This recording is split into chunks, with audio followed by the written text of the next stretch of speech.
दोस्तों, स्वागत है आपका आपके अपने YouTube चैनल गुरुकुल एकेडमी पे। और मैं अनिल आपका स्वागत करता हूँ। देखिए, ये जीएस की नई सीरीज शुरू करी है और उसमें शुरुआत से लेके चलेंगे। आप इसके आराम से प्रॉपर नोट्स बनाते चलिए। और यहाँ पे शुरू करेंगे हम वैदिक सभ्यता को। वैदिक सभ्यता जैसे नाम से पता पड़ रहा है, क्या है वैदिक सभ्यता, यानी इसमें क्या है वेद की बात होगी। किसकी? वेदों की बात होगी। यानी वेद से ये क्या वैदिक सभ्यता, यानी कि क्या है वेदों का काल है ये, इसलिए बोला गया इसको वैदिक काल, या इसको बोलते हैं वैदिक सभ्यता भी बोला गया है। वेद का मतलब क्या होता है? वेद का मतलब होता है ज्ञान। वेद का मतलब क्या है? ज्ञान। तो वेदों की संख्या कितनी है वो अभी यहाँ पे देखते हैं हम। तो वेदों की संख्या है 4।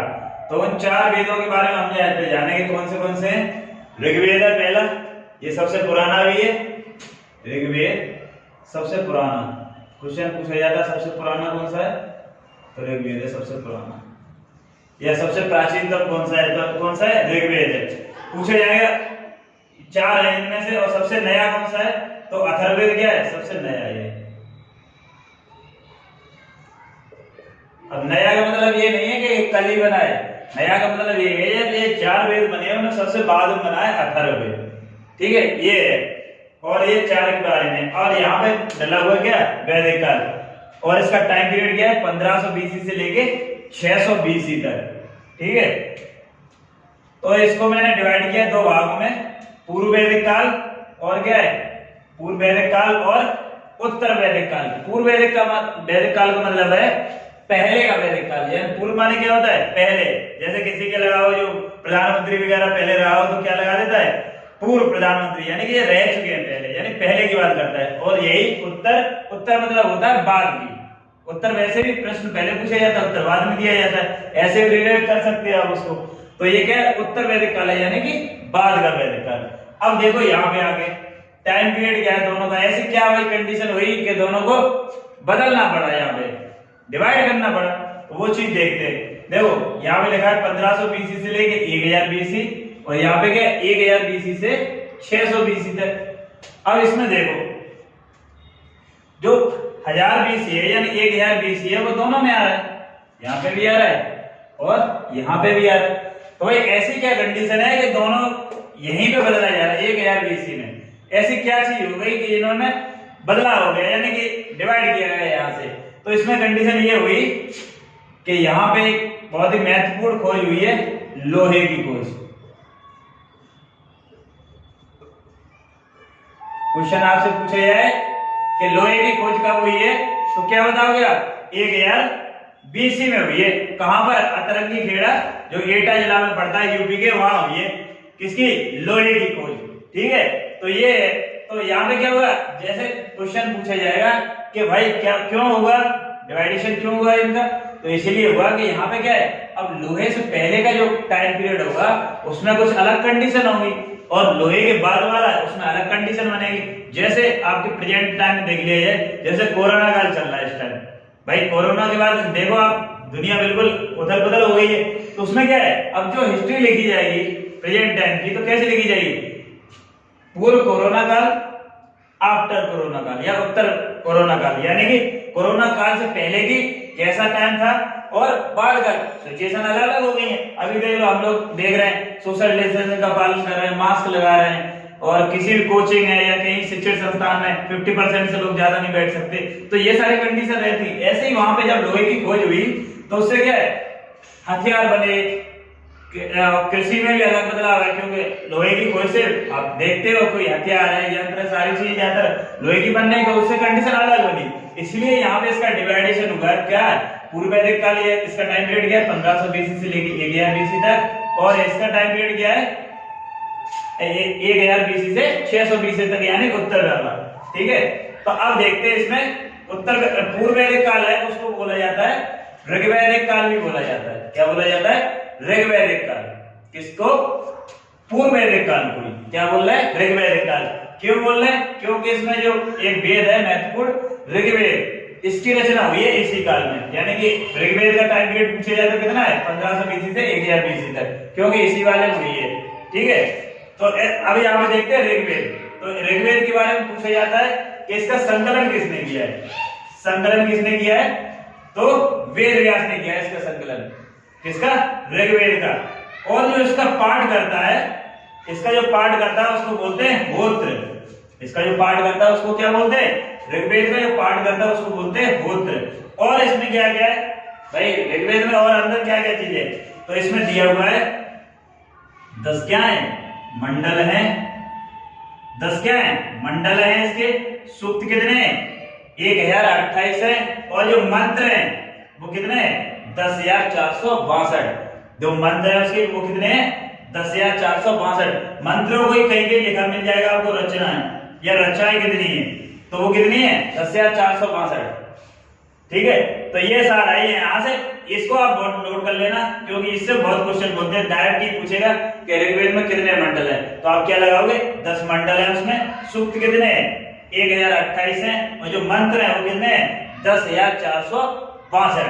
ठीक है, याद रख हो गया। अब इनसे क्वेश्चन बनते हैं भाई, ये मंडल दिए हुए, इनसे ये क्वेश्चन बनता है कि इनमें सबसे नया वाला मंडल कौन सा है? जैसे हमने यहाँ पे पढ़ा था ना, वेद में सबसे नया वेद कौन सा है और सबसे पुराना वेद कौन सा है, तो इसमें जो 10वां मंडल है और पहला मंडल है वो क्या है? सबसे नया है। कौन सा वाला? पहला और 10वां मंडल है वो क्या है? सबसे नया है, और बाकी के सबसे क्या है? पुराने। और इनमें ये सूक्त पूछे जाते हैं और ये मंत्र। जैसे अब यहाँ पे देखते हैं नदियों के बारे में, एक नदी सूक्त है उसमें दिया हुआ है नदियों के बारे में, तो वहां क्वेश्चन पूछा जाता है कि सबसे पवित्र नदी कौन सी है? क्या क्वेश्चन पूछेगा? पूछेगा ऋग्वेद में सबसे पवित्र नदी कौन सी है, तो वो कौन सी है? सरस्वती नदी। सरस्वती नदी क्या है? सबसे पवित्र नदी है। और इसको क्या बोला गया है? देवी तया या नदी तया या देवी तमा, या इसको माते तमा भी बोला गया है। किसको? सरस्वती नदी को। और ये सबसे पवित्र नदी मानी गई। पवित्र का मतलब ये है कि अभी प्रेजेंट टाइम में देखा जाए तो गंगा को क्या मानते हैं? भारत की सबसे पवित्र नदी बोला जाता है। तो वैसे ही उस टाइम में ऋग्वेदिक काल में जो सरस्वती नदी थी वो क्या थी? सबसे पवित्र नदी थी। जैसे सरस्वती देखा जाए, आपने इलाहाबाद का नाम सुना होगा, जो अभी प्रयागराज नाम हो गया उसका, वहां पे जो संगम है उसमें कौन सी 3 नदियां हैं? 3 नदियों का संगम है उसमें, गंगा, यमुना, सरस्वती। लेकिन अब क्या रह गया? 2 का ही रह गया। जो सरस्वती थी वो क्या हो गई है? विलुप्त हो गई। ठीक है, तो ये था सरस्वती से संबंधित क्वेश्चन पूछा जाता है, सबसे पवित्र नदी थी। अब आइए देखते हैं इसमें ऋग्वेद में देवताओं की काफी प्रधानता रही है। ज्यादातर जो मंत्र वगैरह है वो देवताओं को समर्पित है या उनका जिक्र है। ऐसे ही है देवेंद्र, इंद्रदेव, जिनको देवराज भी बोला जाता है, देवताओं के राजा हैं ये। तो इनको क्या बोला गया उसमें इनको बोला गया संसार का स्वामी। इनको संसार का स्वामी घोषित किया गया। किसमें? ऋग्वेद में। और सबसे ज्यादा बार उल्लेख इन्हीं का है ऋग्वेद में। ऋग्वेद में सबसे ज्यादा बार उल्लेख किसका है? इंद्रदेव का। कितनी बार है? ये क्वेश्चन बहुत बार पूछा गया है कि इंद्रदेव का जो उल्लेख है वो ऋग्वेद में कितनी बार है? तो 250 बार है। और सबसे ज्यादा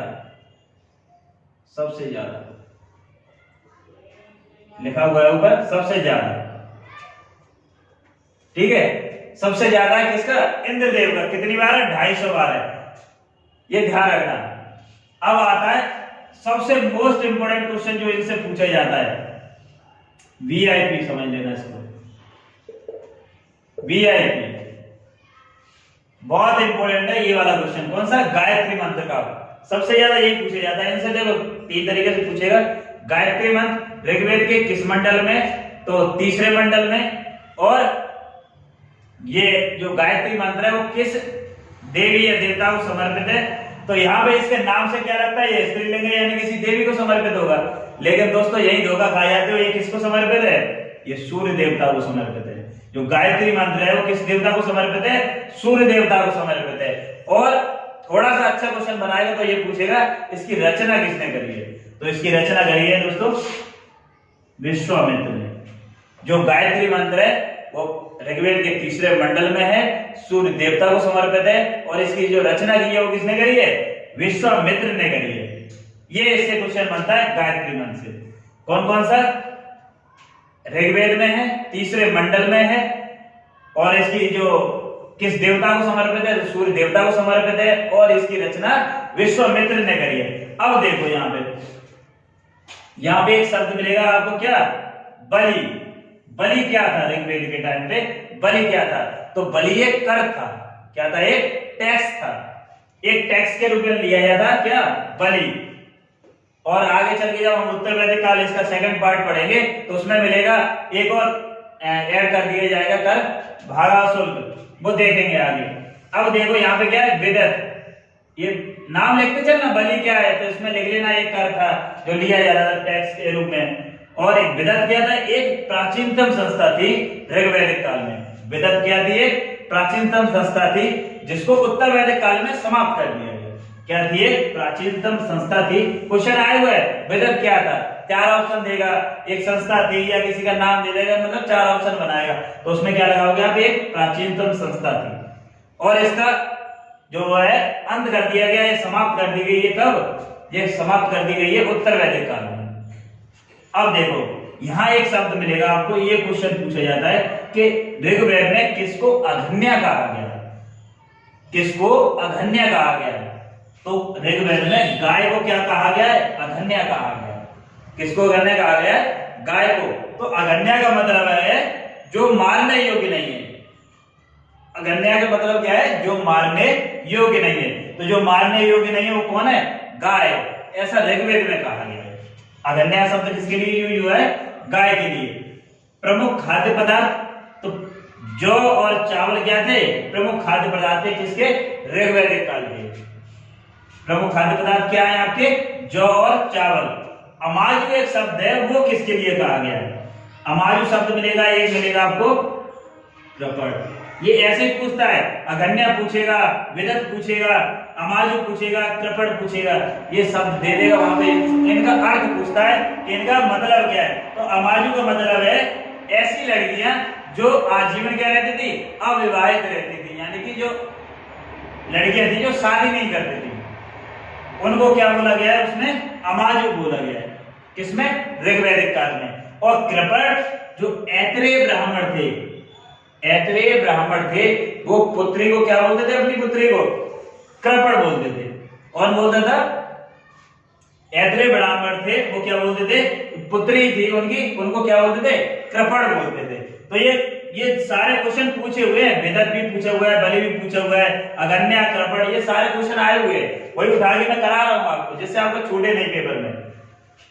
अब देखो यहां पे जैसे आप सभ्यता अलग अलग पढ़ेंगे, जैसे सिंधु घाटी सभ्यता पढ़ेंगे तो एक नगरी सभ्यता थी, इसमें नगर का विकास हुआ है। और ये कैसी सभ्यता थी?